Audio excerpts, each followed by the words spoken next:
Thank you for joining me to discuss the ins and outs of each of the science and engineering practices. My name is Eddie Walsh, and I want to start us off by having us consider a phenomenon you could explore if you were discussing an ecological event happening here in Idaho with your students. Water. It's one of the Earth's most precious resources. Some families fight for access every day. In honor of Earth Day, we're partnering with ABC News to bring you the power of water. Thanks for joining us. I'm Aaron Luna. Tonight we're highlighting what's being done to protect the hundreds of lakes and rivers across the inland Northwest and what's being done to protect the fish that call them home. And one of those rivers is the Snake River, stretching more than 1,000 miles, once home to a thriving population of salmon and steelhead. Today, many of those populations going up against the threat of extinction, a situation environmental experts are calling dire. In a special report tonight, our Jordan Smith joins us from the Snake River with what the numbers are showing, what we can do to reverse these trends, and how long it would take.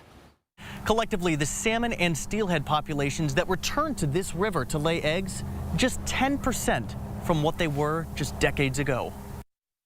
It served as a world-class fishing location for generations.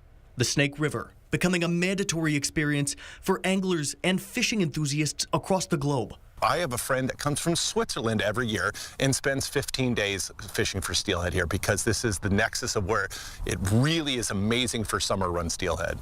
Josh Mills knows these waters well, but the river that once offered an abundance of salmon and steelhead, now nearly depleted of those coveted resources. This is one of those situations where we're really hanging on to threads of what used to be. The waters that once saw 1 million spring and summer Chinook return to lay eggs each year, now just a fraction of its former glory, as wildlife expert Jay Hesse can attest to. Over the last 5 years, it's about 8,000. So 1 million historically, and we're about 8,000.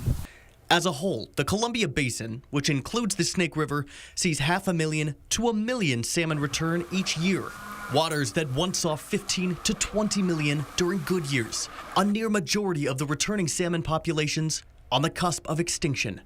And here in the Snake River, 42% of spring and summer Chinook populations are facing quasi-extinction.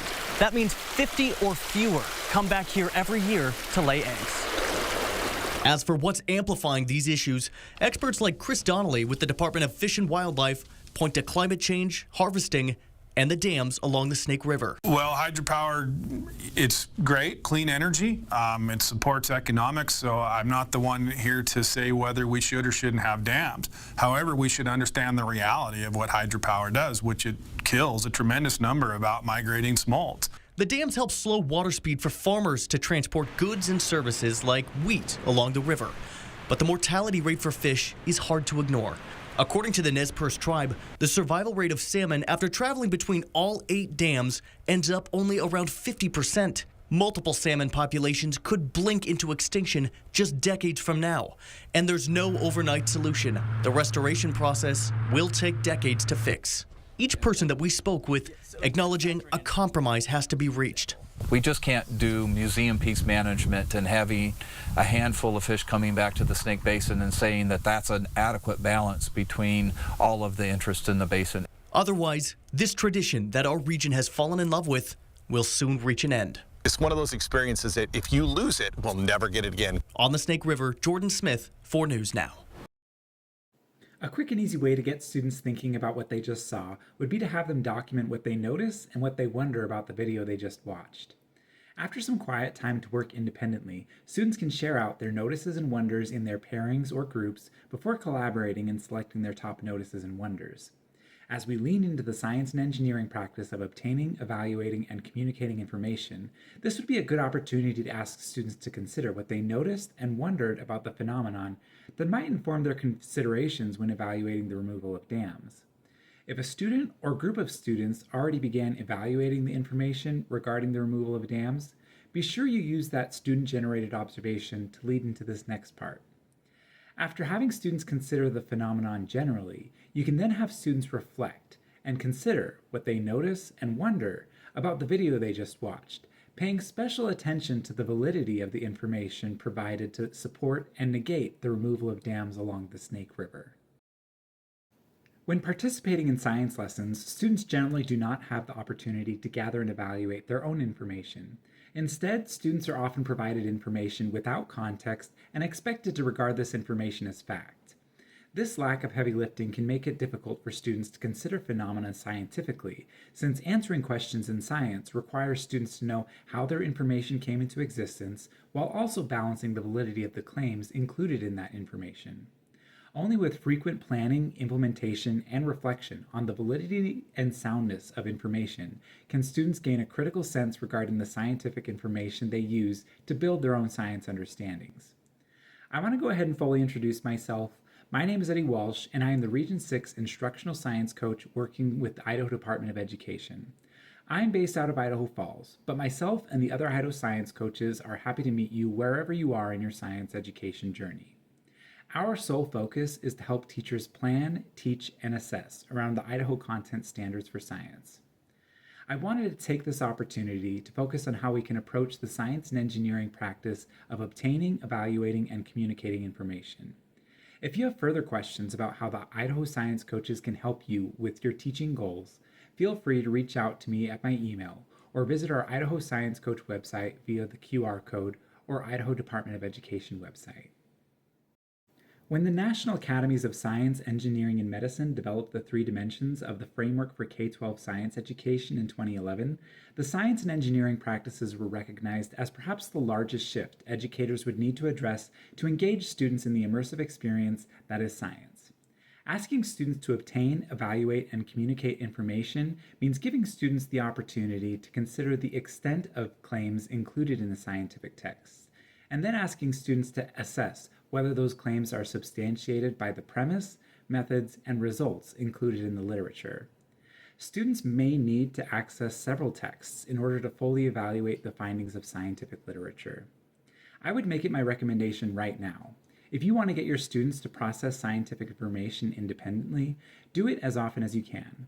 While students may initially find evaluating information to be confusing and time-consuming, with frequency and practice, students should be able to evaluate information more efficiently with a more mature sense for the necessary and interpretive elements that go into communication in science. Science from the past includes useful data you can present to students to get them to think about the validation and propagation of scientific information. Prior to Charles Darwin's theory of evolution, underlying concepts within the theory were scattered between disciplines. Darwin's observations in the Galapagos Islands were integrated into his broader scientific understandings and synthesized into Darwin's book On the Origin of Species. Nicholas Steno, the father of stratigraphy, progressed the methods of relative dating when he evaluated the scientific explanations of his time for fossil formation and found explanations lacking. His observations led to the conclusion that soil deposits over time encase the organisms while also creating the layers of rock we observe today. Dr. Jane Cook Wright began her career as a medical researcher and discovered the compound methotrexate, which would become a central tool in the chemotherapy treatment of cancer patients. Through the dissemination and extension of her work through the rest of her career, she has provided the foundational medicine for millions of cancer patients to find remission. These scientists had peers critiquing their work at every step of their investigation, which required them to consider a range of conclusions within their scientific fields before making their work available to a larger audience.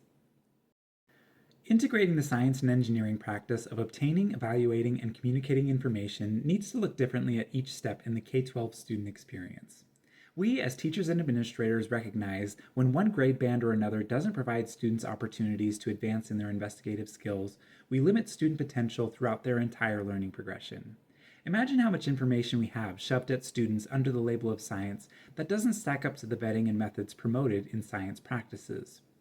For science literacy, knowing fact from theory and theory from belief is critical for students to orient themselves in the classroom and society. The K-12 skills progression document on the Idaho Department of Education website breaks down the experiences students should be able to navigate to stay on track with peers locally and nationally. This document provides teachers with starting points for imagining a range of student experiences that allow students to build competency in the range of skills associated with obtaining, evaluating, and communicating information. When laid out in this way, we can provide clearer feedback to students and scaffold more for students who find decoding scientific information difficult, or challenge students who have shown early mastery in the science and engineering practice.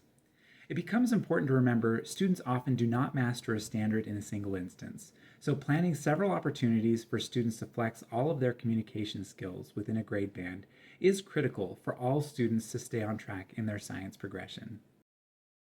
If you are exploring any science standards around the interdependence or reproduction of species, you may observe the work of Dr. Chris Cottle at the University of Idaho.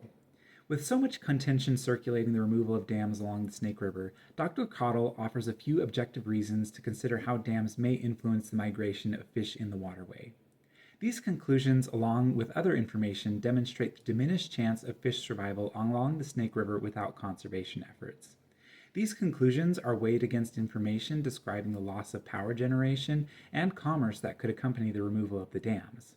All of this scientific information needs to be gathered and evaluated in order to create a viable and sustainable solution.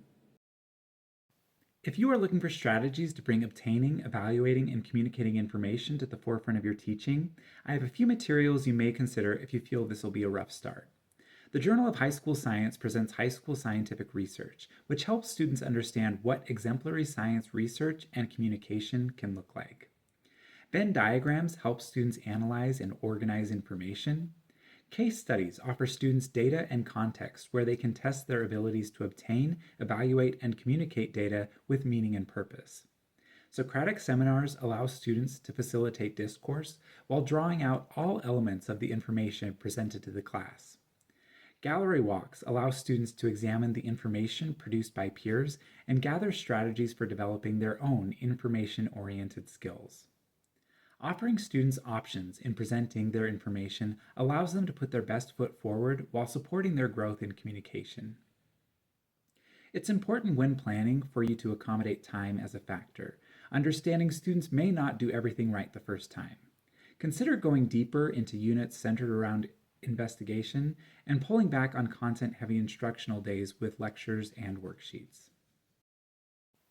Thank you for your time as we've covered how we obtain, evaluate, and communicate information and how that can help students access authentic science learning opportunities. Hopefully the understandings and strategies outlined in this video make it less stressful to bring instruction around obtaining, evaluating, and communicating information to your students. Please do not hesitate to reach out to me or anyone on the Idaho Science Coach team to clarify anything about the standards.